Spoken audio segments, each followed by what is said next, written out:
international hostels. You can call SEDAT Consult in 0244 629245, 0244 or you can email them at info@sedatconsultlimited.com. So if you're an organization or a startup and you need any HR solution, look no further. Just contact SEDAT HR Consult for assistance. So audience, welcome once again. I want to hear wherever you're watching us from. So kindly go to the chat box, just type your name and let us know where you're watching us from so that we can properly acknowledge your presence. And also, if you have any expectation for today's session, you can just type it in your chat box as well. So the topic for discussion today is effective strategies for workplace conflict management and mediation. So we had to bring in an expert when it comes to conflict management and mediation. So she is the person of Mrs. Esther Fefwame. So Esther is an astute HR professional with over 15 years experience in the HR space. So she is currently a managing partner of the EF and Associates Company Limited, and also a listed mediator with the National Labour Commission. So SS key knowledge areas are corporate training, alternate dispute resolution, that's ADR, industrial relations, and union relations management as well. So we have a wonderful guest in our midst. That is Mrs. Esther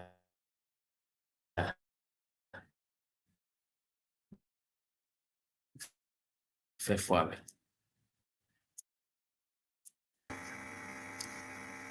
Anochi watching us from Tamako. And we have Paul watching us from Breman Esikuma. So, Mrs. Esther, welcome to today's edition of HR Digest. Thank you very much, Eugene. I'm so grateful for this opportunity. Before we continue, I am Miss Fefwame or Madam Esther Fefwame. My maiden name is Fefwame, not my Mrs. So I want to correct that so that my classmates and course-mates won't ask, when did I marry my father? Okay. So I'm Miss Fefwame. Well noted. Welcome everyone to this webinar on effective strategies for workplace conflict management and mediation. We are focusing on mediation because it's very, very important. Okay, today we will explore. Okay, that's fine. Today we will explore essential concepts and practical approach to conflict at the workplace. It's very, very important. Conflict is very inevitable in any organization where 2 or 3 people gather towards one vision. We'll always have friction and underperformance and personal issues. But any organization that learn how to mediate, how to solve their day-to-day conflict, they rise above that and use conflict into opportunities for growth and development. We will want the discussion to be very interactive so that we'll use practical strategies that we have in our individual organizations to do brainstorming and how we'll get 1 or 2 learning from the session. Thank you very much, SEDAT, for hosting me. I'm grateful for this opportunity.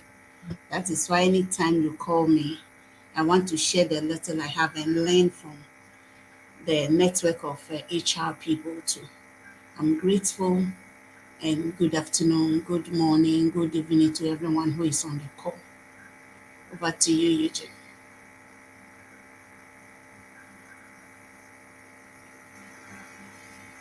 Eugene, are you there? Hello?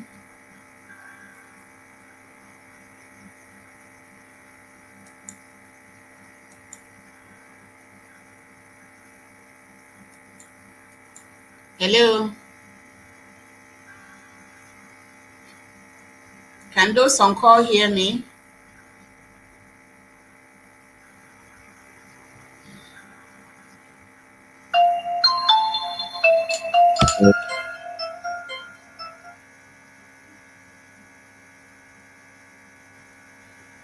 I am doing a webinar, please.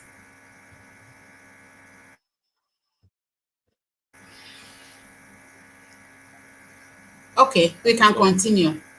Yeah, sorry, I think I had small internet issue. I know. In It's part of the world, you cannot be sure of this external yeah. things that we don't have control over. So that's fine. It's not I'll easy. finish with the Okay. introduction. So Okay. let's continue. That's great. Okay. Okay. So thank you for the introduction. So my first question will be, since we are discussing workplace conflict management and mediation, if we can understand the key terminologies here. So what is conflict management, and also what is mediation? Okay. In every organization that we find ourselves, like I mentioned in my intro, conflict is bound to happen. Disagreements. When we say conflict, it involves identifying issues that are interdependent to our relationship, because we are all from various backgrounds, various orientation, and we have gathered around one vision for an organization. So even siblings fight, siblings disagree, siblings have different views and perspectives. The same way in our organization, the individuals there have different perspective, different orientation in the way they see things. So that brings conflicts. At times, even it can be resource allocation that we have. The little we learn from our secondary schools, our universities, is that resources are not always sufficient. So it can bring conflicts in the organization. Then maybe roles clashes. People have different roles, but the interdependent roles make it that we can't understand each other. Another issue that can bring conflict is the ambiguity of the roles. I think I am supposed to be the supervisor. I think I am the supervisor, so this is what I'm supposed to do. Then workload pressure to bring conflicts. Then the value differences. We all have different values and orientation and the way we see things. So these things, if they are not well managed in the organization, it can bring conflict. And if we are not careful, if our managers are not trained to help us understand why we are there, why we need to agree to disagree, why we need to effectively discuss our disagreements, then it will affect our performance and the culture of our organization. So it's very, very important that we have to create a conflict resolution mechanisms in our organization that immediately issues come up, disagreements come up, we solve it. Whether we like it or not, these are things that will come by all means because of the environment we find ourselves. So that is what conflict management is. Learning how to take care of your disagreements and make sure that you bring strategies into place so that when it comes up, you are able to solve it and continue working towards your vision and your goals. Then mediation is a structured process for solving, or one of the structured process for solving conflicts when it occurs in the organization. So what happens is when you identify, because we are HRs here or team leads here, when you identify that your team leads have issues, then because you are equipped with strategies to solve it, you'll be able to use mediation as one of the strategies to solve the conflict among your people or between your people. The mediator has to facilitate the communication and make sure that the parties are focused on the underlying interests that is bringing the conflict or disagreements. If it is about the rules, then we discuss and take an action plan how to solve it and make sure that it's just about our issues of the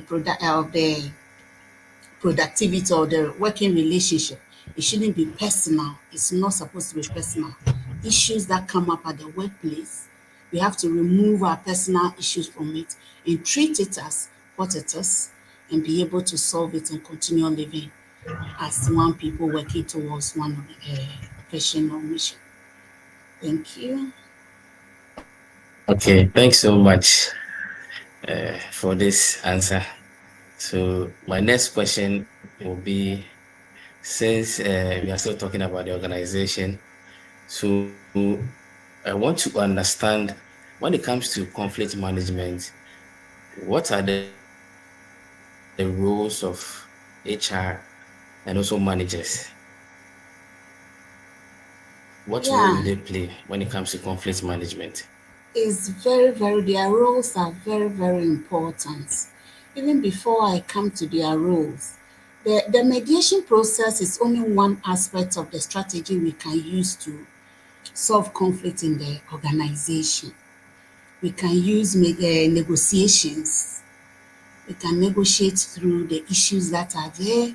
We can use facilitation. We can set proper objectives to make sure that our teams don't clash or our teams don't allow their personal interests or their interdependence disagreement to block the flow of the business. So it's not only mediation that we can use. Negotiation is very important because it's the basis of every human interaction from our various homes, from our children to our spouses to our family, father, mother. We negotiate every day. And a typical Ghanaian woman or man who goes to our markets, from the tomato seller to the salt you want to buy, we know these skills, how to negotiate. So it's very, very important. And as an HR or HOD, there is something we call self-mediation and managerial mediation. It's a skill that every HR or team leader or manager have to learn how to self-mediate between and among his teams. Because most of the time, there's this cliche that we've been saying that people or workers don't resign from their jobs, they resign from their managers. Because if you are a nurse and you resign, you also go back to another hospital to go and work. If you're an HR and you leave the organization, you go and look for another HR role. So if your head of HR has a self-mediation strategy, knows the managerial mediation strategy, anything that comes up, she or he will be able to identify it quickly and solve it before it becomes an issue. It's very, very important. And one common, let me continue with the role of HR here before we continue. As an HR, what do? We have to develop policies. Every policy that we need to manage our environment or our companies is very important. One of it that will help conflict management is the grievance procedure. People have issues, people are aggrieved. What do they do? If there is no structured procedure for them to follow, they will be there, they don't know what to do. Some of them will freeze, and some of them will fly, or they will fight. we call something flight. So the terminology is freeze, flight, free. The person will be working there, but he is frozen. He can't take any initiative. He can't do anything. He comes, instead of him doing 3, 4 things, he will hang around and do nothing and leave. You will pay him. Because if you don't have that eye, you cannot identify what the problem is or what the performance issues are. You are hurting the organization. So as an HR, we need to develop policies towards conflict resolution in our organization. Grievance policy is very, very important in this regards. Then secondly, training and development. I mentioned managerial and self-mediation. Those things don't just come by. You have to train your team, especially the team leads, supervisors and managers, to know how to use these tools or strategies so that they'll be able to manage their teams very well, especially under conflict situations. So training and development, policy development, then mediation services.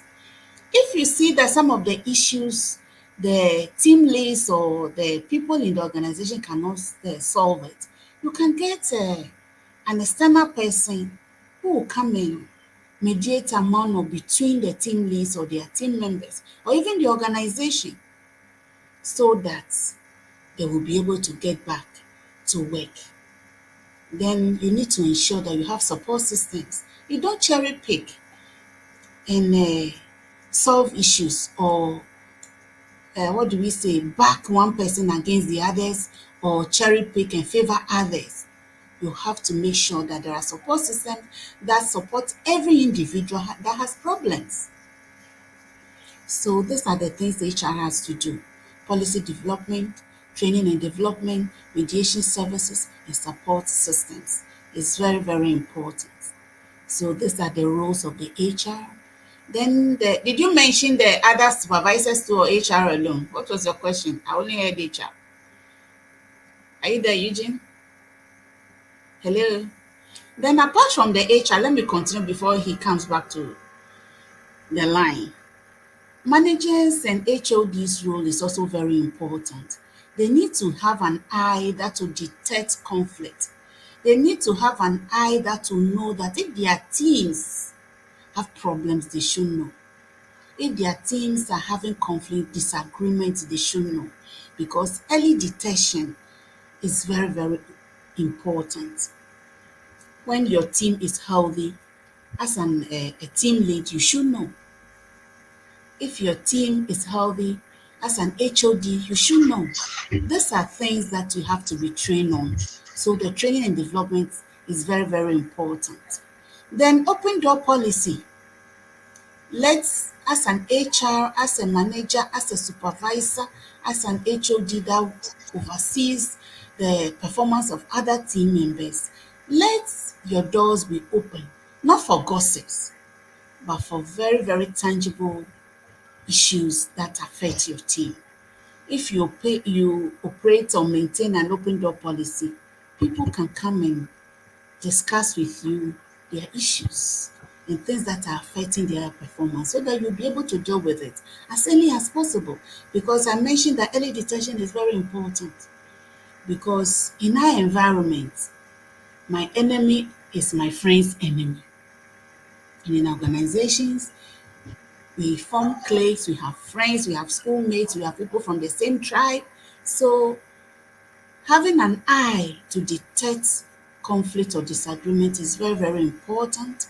And early detection is very, very important. And fairness.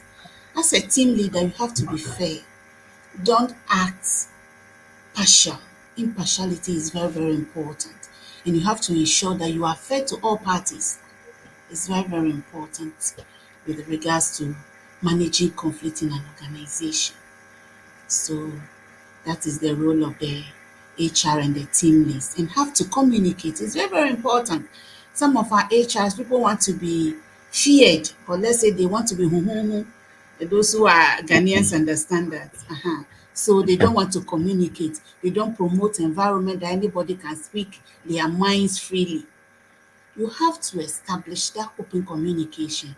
Even if you don't want them to come, openly to disturb your workflow. That is why we have suggestion boxes there.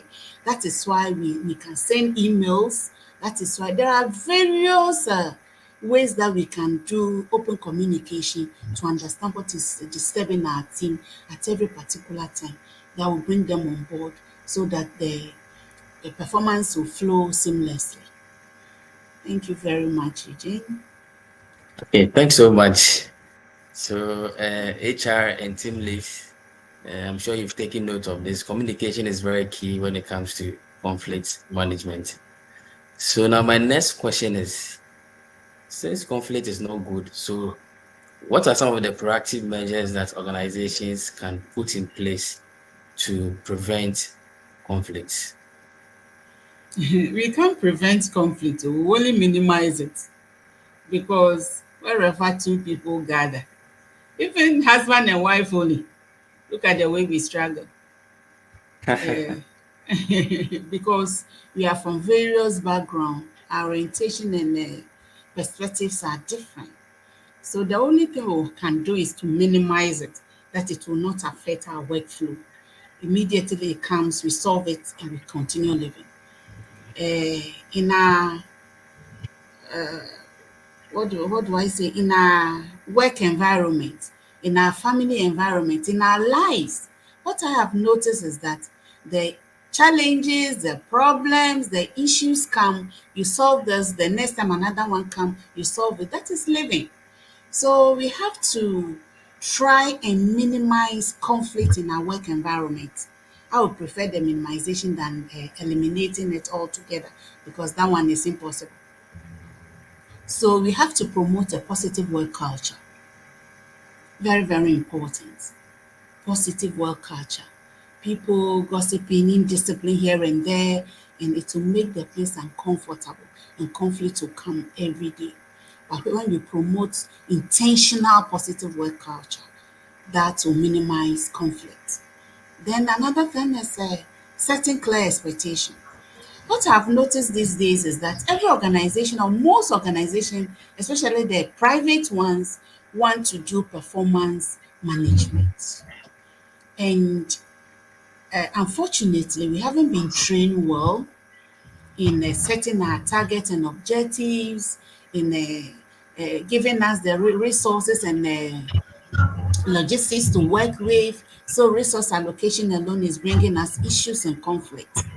Then because the supervisor is supposed, or the manager is supposed to supervise me, and the targets and the goals they set for me look so huge, unachievable, then it becomes issues. And I bet you these things are affecting our health too.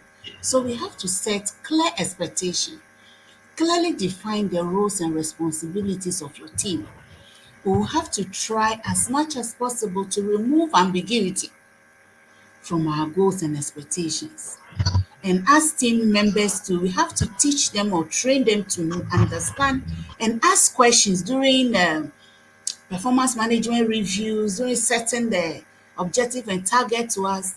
You ask questions and understand the expectations your team leader or your management has towards you, so that when these ones are clear, then you know that I am supposed to deliver A, B, C, D with these WX logistics and timelines. So we have to set very clear expectations and timelines for our teams. If it happens like that, conflict will be minimized. Then we have to encourage team building. In our part of the world, training is something. As an HR, for you to go and justify your training budget is an issue. And Mhm. our managers think, or our employers or our principal thinks that that one doesn't come quickly for us to identify that we train these guys on these soft skills. These are the immediate benefit or affecting the bottom line. They are reluctant giving us or granting us budget to do training. But training is very, very important. We have to train our team in the team building dynamics. Is very, very important. Then providing resources. Some organization, it is very, very difficult to to access resources to work with. and this brings issues. So we have to provide the resources. Even if you don't have it, communicating is very important in encouraging the team to innovate. Get in touch, be in touch with the team. Then you minimize conflict. Then regular checks is also very important. Regularly check with your team what's happening, what's going on, the timelines we've set. Why is it not coming? Do you have any issues as a team lead? Be in touch with your team. Don't sit in your office and when it's the deadline, 2 minutes or 5 minutes to the deadline, you pick your phone and ring. Where is the thing? The report is not on my desk. That kind of thing is not good. So to minimize it, promoting culture, positive culture, setting clear expectations, build your team, provide the required resources, and regular check-ins will successfully minimize conflict around your team. Okay. Thanks so much, Miss. Thank you, John. Okay, so my next question will be on emotional intelligence. How does this contribute to better conflict management? Emotional intelligence. Uh-huh. The simplest form I learned about what an emotional intelligence is that knowing your own, understanding your own emotions and understanding the emotion of people. That is my own definition. The emotion of people who are around you in a part of the world, even sitting in a trotro from your house to your office can trigger a lot of things in you before you get to the office to go and start your day. Even if you are driving your own car, driving from the house to the workplace, it brings a lot of issues because we meet a lot of people on the road, and our general indiscipline in this environment is something else.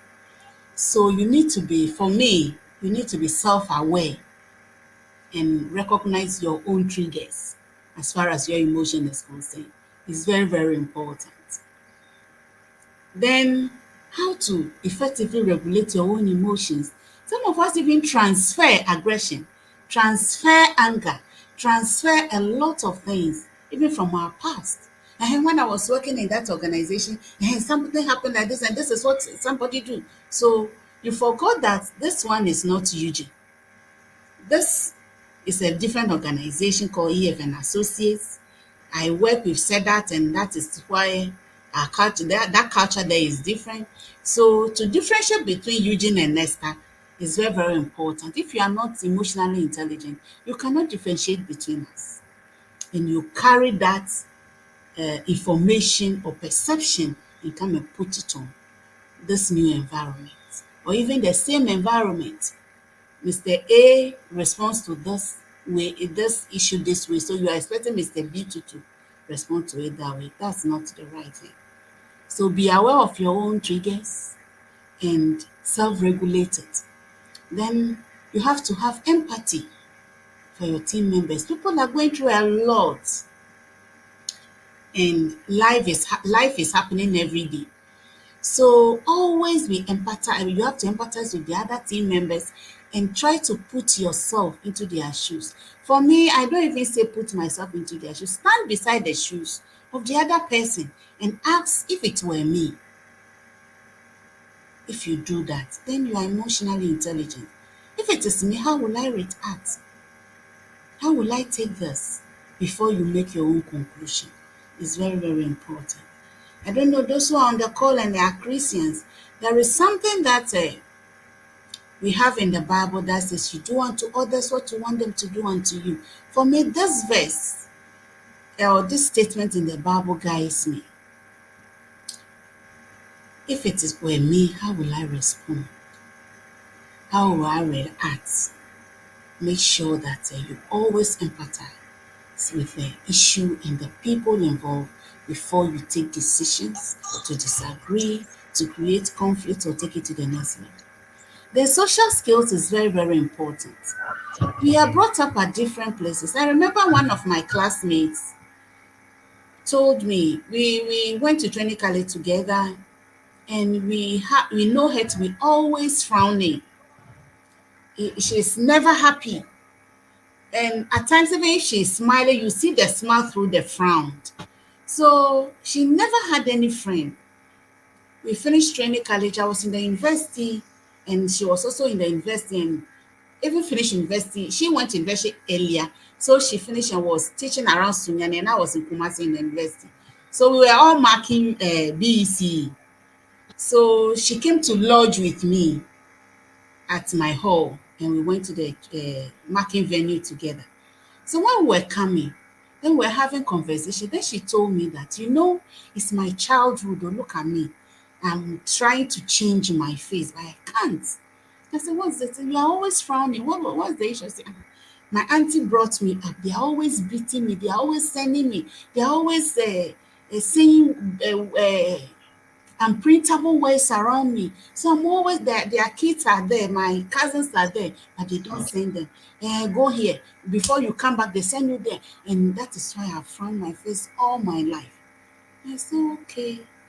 So if you meet this type of person, her background is different.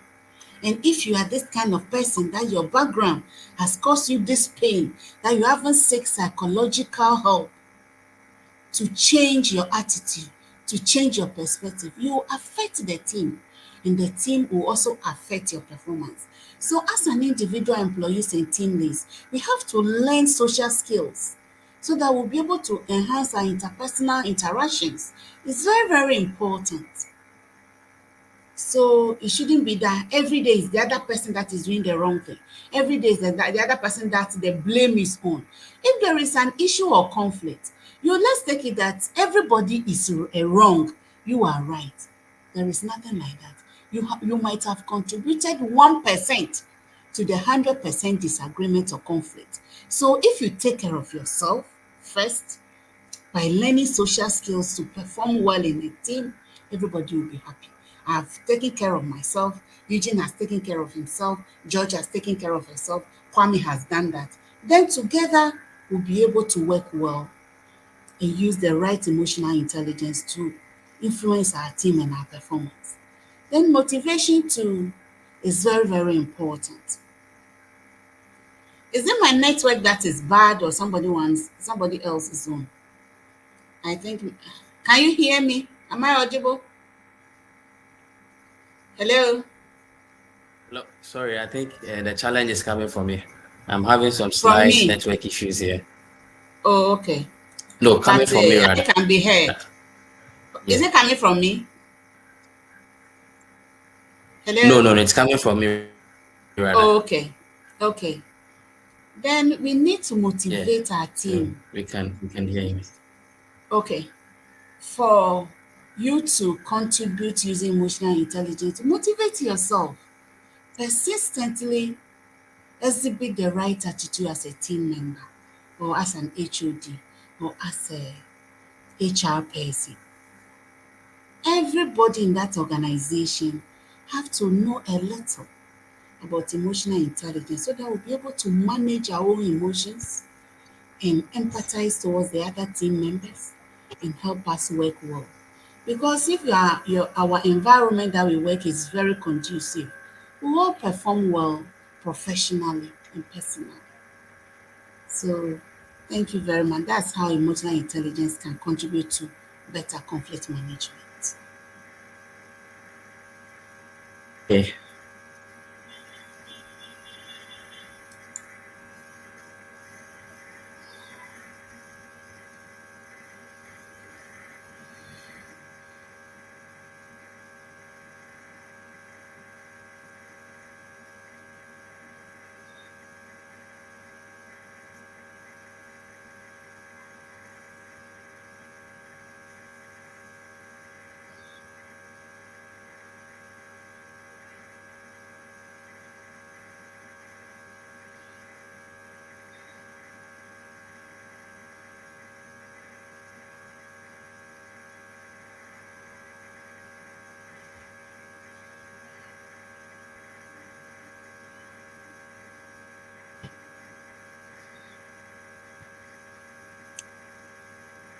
Hello, can you hear me?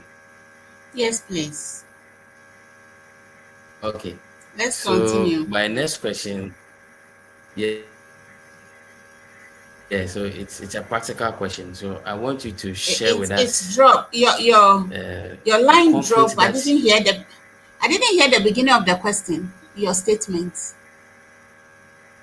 Okay, so yeah, I said it's a practical question.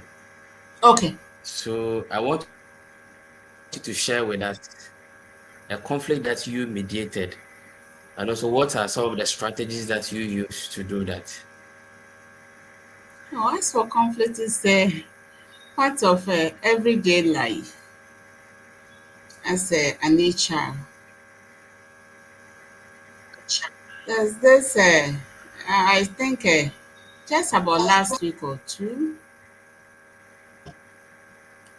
there's this organization I'm managing, and a role become vacant, and management has to delegate somebody to act. And we forgot as individual employees that management just don't get up and say Kwame or Kwadwo or Yawa or Afigo and act or promote you. Every day as we come and go, every day as we participate in meetings, in our performance, in our communication, informal and formal, eyes are on us. Our team leaders are watching us. Our colleagues are watching us. Everybody is watching, even though they may not speak about it much.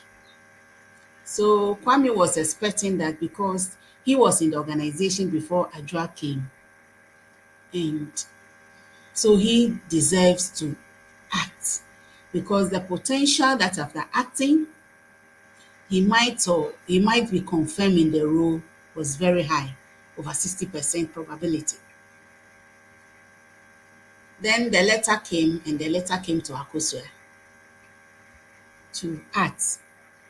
They are in the same grade, but the guy came before the lady joining the organization. I mean, they have the same qualification, but in our environment, I don't know whether other lady HR or female HRs have identified this. It's our culture. People look down on you because maybe you are a lady or you are younger than them, forgetting about your capacity. This lady is younger and enter later, but very high performer. If you check her performance appraisal scores, if you speak to everybody around the organization, everybody knows that the lady is really good and can do better than the guy. But because he think he was around first and he is a man, he should be given the organization. So immediately this lady was appointed to act. The guy freeze. After a few days, he started fighting, speaking by heart at meetings and degrading the lady. And my attention was drawn to it, so I called him and I asked all his questions. So his problem was he spoke plenty and how the organization is not a good place for him and he wanted to leave. And I said, even if you want to leave, what's the issue? Let's talk about it. So after the discussion, I wanted to see his CV. He brought it. I took the CV of the lady too. I wanted to see his performance scores because for them, if they do performance, it's online. Everybody, your team leader and the head of HR who is not in Ghana is shared with. So we pull all that out. And they do 360. Other team members will have to appraise you, but they don't share it publicly. It's only the HR heads and the team leaders who see those appraisals. So I pull all that out and we discuss. I share the lady's performance with him from the beginning that she came along, plus his. And I asked him that forget that you are an interested party. If you are management, between these two series, which one will you pick? Mind you, I didn't mention his name. Oh. I took the two performances and give them ghost names, and we discuss it.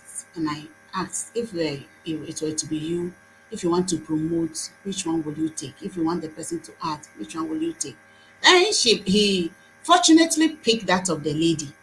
That this guy, this lady, even though she's a lady, even though this is the situation management is facing. We are looking at performance. We are not looking at faces. The policy, truthfully, the policy on performance management and promotion in the organization was explicit that promotion and acting responsibilities are based on performance, nothing else. And they even mention appraisal scores, levels that you can have. And if you don't have that, they can take somebody from another department to even come and head you. So I share the policies of the organization that he is aware of with him. And I said, these are the things we are working with. So we don't have to draft or develop a policy, socialize it with you. And when it comes to implementation, because you are Mr. Man, or because you can speak good English, because you are from this tribe, because you are tall, then we change it. No, the policy is for implementation. So please, you were not shortchanged. These were the criteria that have been used: appraisal scores, performance level, the 360, the testimonies of other team members shows that the lady is more qualified to pick that role. So if you are defensive, if you are not careful, it will still affect your performance. And you may be even put on PIP and you'll be pulled off. You've mentioned that you wanted to leave, but you have to leave and leave a good record that tomorrow when another prospective employer asks of you in this organization, your HR or your manager could be able to give a good reference or positive reference. So it's about you, not anybody.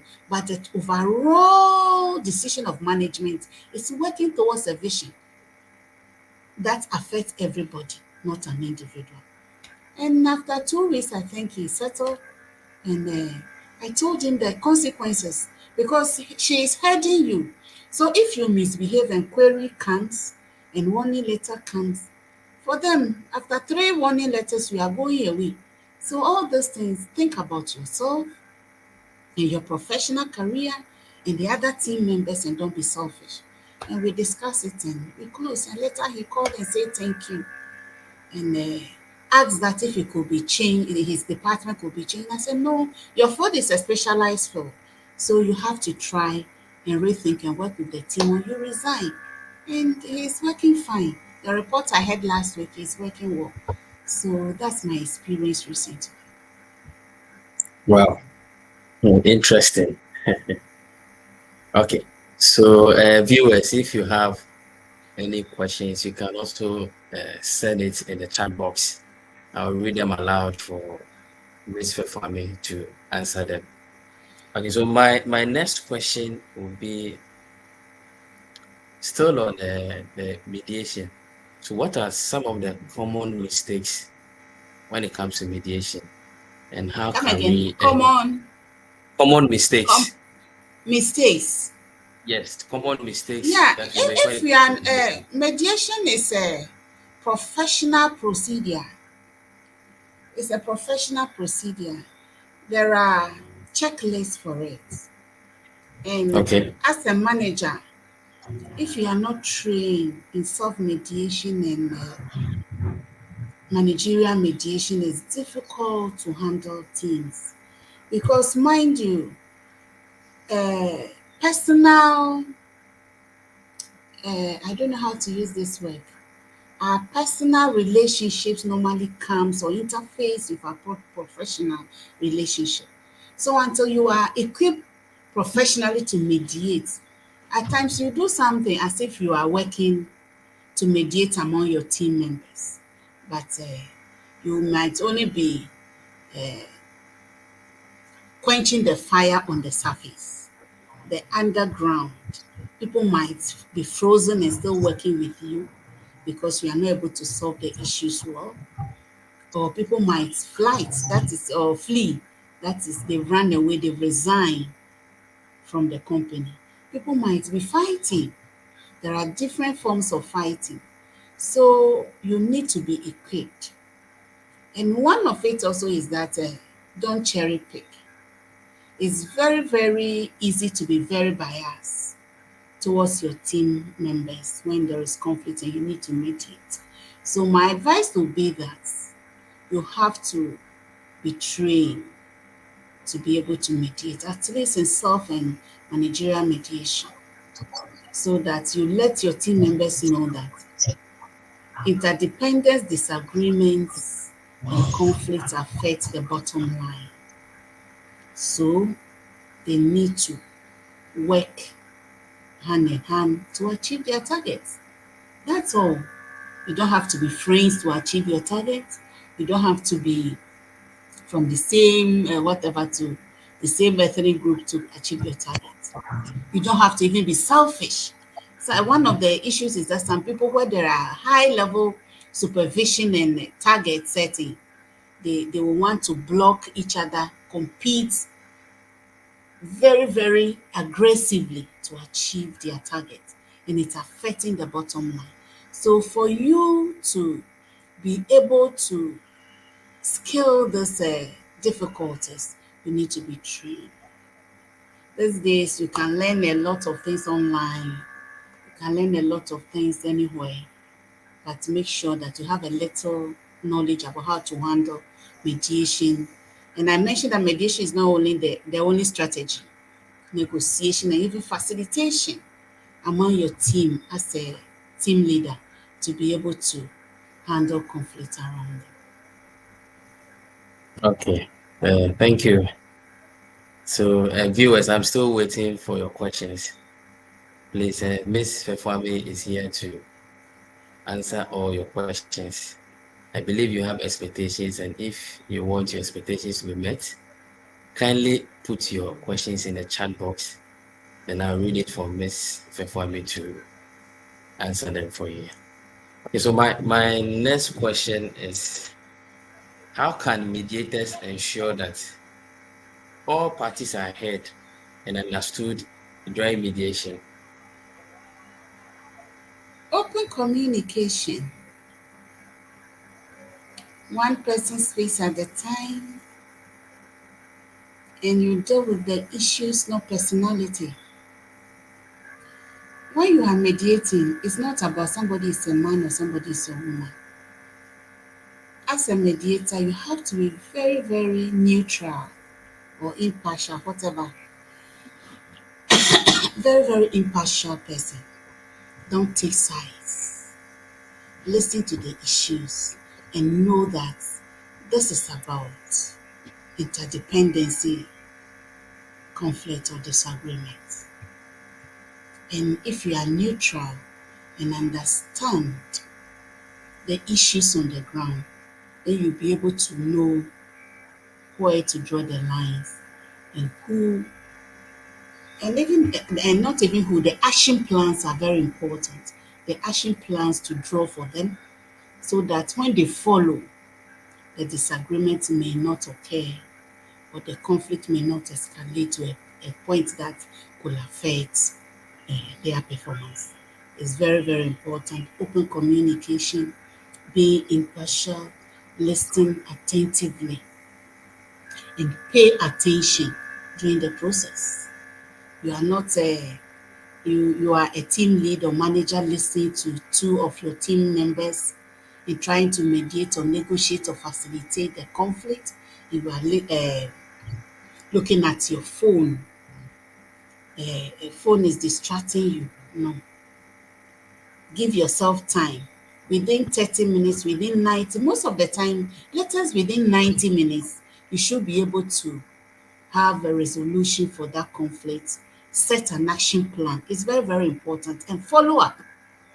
If you set an action plan as a team leader and follow up that this is what the issue is the resource allocation, it's a role ambiguity. You set it, Kwame, this is your your borderline. Don't cross it. Kojo, by 30th of every month, you have to submit your reports. Then you follow up to see that and to know that Kojo has really followed and submitted the reports. Because we all know that whatever we don't supervise is not get done. So you have to supervise. An action plan is very, very important for you to get through.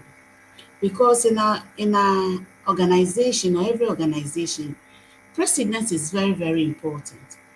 If the manager does it with team A or 𝐀𝐝𝐦𝐬𝐬𝐢𝐬𝐬𝐬𝐬𝐬𝐬 and he follow through, they know that when it comes to my turn, he will not look at my voice, he will not look at my shape, he will not look at my gender, he will only look at the issues at hand and solve it.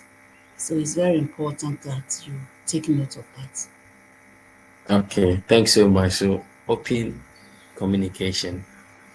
Okay, so my last question will be, why is it important for us to resolve conflict on time?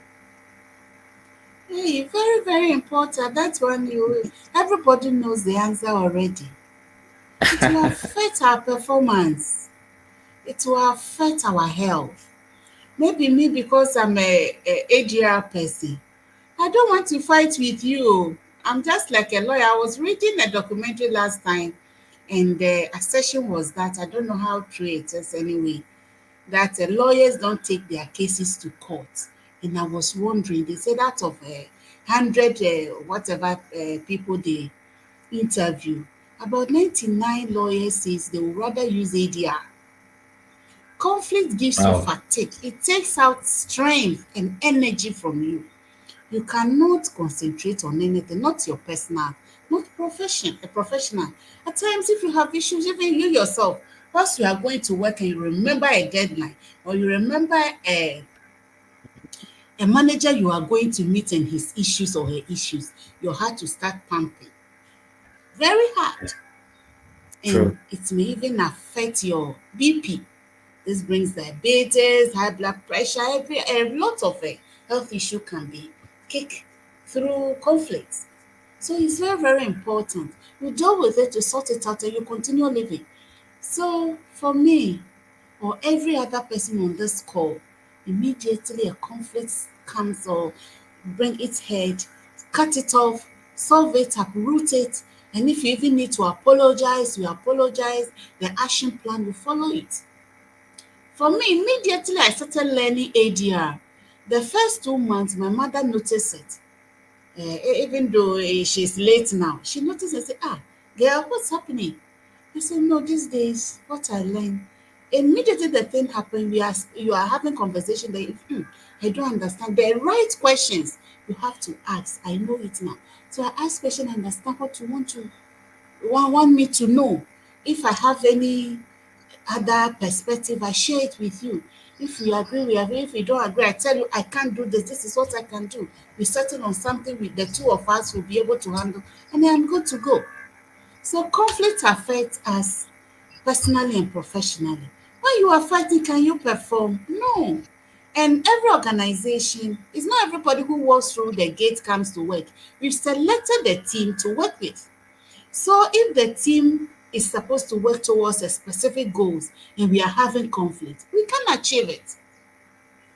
Something we call in the union parlance go slow. People freeze. They come to work, they don't do anything. But we count them that they are there. People come and they are fighting. They are fighting you. Oh, can I, is the ruler with you? Is this, you can't work around that environment and succeed. So it's very, very important. Any disagreement that comes up, let's solve it because before it becomes a conflict that will affect our personal life and our professional targets. And also these days we are all talking Okay. about well-being. Thanks We so are all much. talking about Okay. George. Yeah. These days we are all emphasizing on employee well-being. And conflict solving is one of it. Solve it out and your well-being is intact.